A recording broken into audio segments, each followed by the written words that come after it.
ఆంధ్రప్రదేశ్లో ప్రభుత్వ పాఠశాలల్లో విద్యారంగానికి డిజిటల్ మేకోవర్ అందబోతోంది.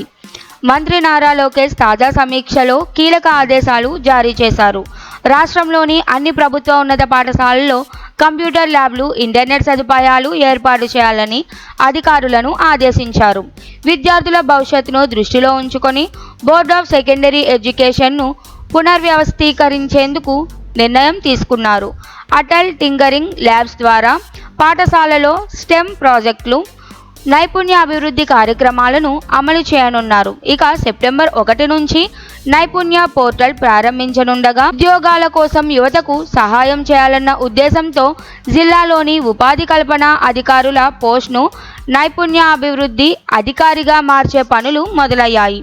దేశ విదేశాల్లో ఉద్యోగాల కోసం వెళ్లే వారికి సాయంగా హెల్ప్ లైన్ 0863234068, వాట్సాప్ 8500027678ను అందుబాటులో ఉంచారు.